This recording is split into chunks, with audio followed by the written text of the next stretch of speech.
చేరికైన స్థలమంతయు అతి పరిశుద్ధము మందిరమును కూర్చిన ఇదియే. కాబట్టి నరపుత్రుడా, ఇశ్రాయేలీలకు చెప్తూ ఉన్నది దేవుని వాక్యము. మందిరాన్ని చూపించమని సెలవిస్తూ ఉంది. ఎందుకు అని అంటే దేవుని మందిరం ఎట్లా ఉన్నదో చూడండి అని చెప్పి చూపిస్తుంది. ఆ పర్వతాన్ని చూపించమని చెప్పి సెలవిస్తూ ఉంది. ఎందుకు అని అంటే దేవుని వాక్యాన్ని ఎత్తుకొని దేవుని వాక్యాన్ని ప్రకటించేటటువంటి ఇశ్రాయేలుగా ఉంటున్నావా, లేకపోతే దేవుని నమ్మని వ్యతిరేకిగానే ఉంటున్నావా, దేవునికి దూరంగా ఉండేటటువంటి వ్యతిరేకిగానే ఉంటున్నావా, దేవుని విసరించేటటువంటి వారిగానే ఉంటున్నావా, దేవుని తిరస్కరించి దూరం అవుతూ ఉంటున్నావా, పరిశుద్ధతకు దగ్గరగా కాకుండా పాపానికి దగ్గరగా ఉంటూ ఉన్నావా? ఓ ఇశ్రాయేలు ఇనుము అని చెప్పి దేవుని వాక్యం మనకు సెలవిస్తుంది ప్రియులారా.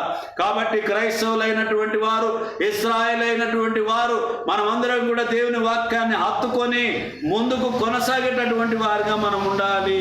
హోషేయ 4వ అధ్యాయము 19వ వచనాన్ని చూద్దాం. సుడిగాలి జనులను చుట్టి కొనిపోవును, తాము అర్పించిన బలులను బట్టి సిగ్గునందుదురు. చూడండి ప్రియమైనటువంటి వారు అర్పించినటువంటి బలులను బట్టి వారు సిగ్గునందుతారు. కయ్యూను అర్పించాడు, ఏబేలు అర్పించాడు. కయ్యూను అర్పించాడు, ఏబేలు అర్పించాడు. అర్పించినప్పుడు ఎవరి అర్పణ దేవుడు ఇష్టపడ్డాడు? ఏబేలు అర్పణను దేవుడు ఇష్టపడ్డాడు. ఎవరి అర్పణను దేవుడు ఇష్టపడలేదు?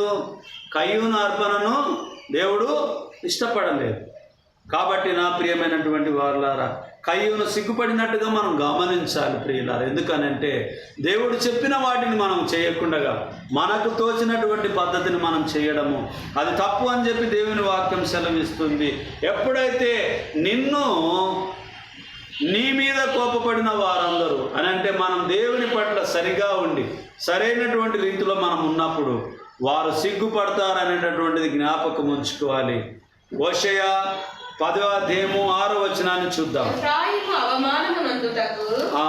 ఇశ్రాయేలు వారు తాము చేసిన ఆలోచన వలన, ఎఫ్రాయిము అవమానమునందుటకు ఇశ్రాయేలు వారు తాము చేసిన ఆలోచన వలన సిగ్గు తెచ్చుకున్నటకు అది అషూరు దేశంలోనికి కొనిపోబడి రాజైన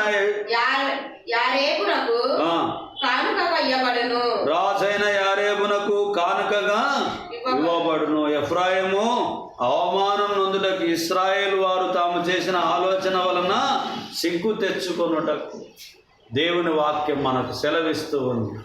2 విషయాలను పొందుపరచబడి ఉన్నది పరిశుద్ధ గ్రంథం. పాత నిబంధన ఉన్నది, కొత్త నిబంధన ఉన్నది. పాత నిబంధనలో ప్రవచనాలు ఉన్నవి, కొత్త నిబంధనలు నెరవేర్చినటువంటి విషయాలు ఉన్నవి. పాత నిబంధనలో బలులు అర్పించేవి ఉన్నవి, కొత్త నిబంధనలో మరి బలులు అర్పించాల్సింది కాదు. కానీ దేవుడు ఆత్మ కనుక ఆయనను ఆరాధించేవారు ఆత్మతో సత్యముతో ఆరాధించవలనని చెప్పి దేవుని వాక్యం సెలవిస్తుంది. విరిగి నలిగినటువంటి మనసే దేవునికి ఇష్టం అని చెప్పి సెలవిస్తుంది. నేను పాపినని ఒప్పుకోవడమే దేవునికి ఇష్టమని చెప్పి దేవుని వాక్యం మనకు సెలవిస్తుంది. కాబట్టి మనం ఎప్పుడైతే దేవునితో సరిగ్గా ఉంటామో మరి మనల్ని దూషించిన వారు, మనల్ని తిరస్కరించిన వారు ఒకరోజు సిగ్గు నొందుతారని చెప్పి దేవుని వాక్యం మనకు సెలవిస్తుంది. ఎందుకు అనంటే ఈ మాటలు మనము జ్ఞాపకం ఉంచుకొని ముందుకు కొనసాగాలి. ఇప్పుడు మనం మరికొన్ని విషయాలను మనం ఆలోచన చేద్దాం. అంశము దుర్మార్గులను చెదరగొట్టుచున్నాడు. దుర్మార్గులను చెదరగొట్టుచున్నాడు. ఈ అంశాన్ని మనం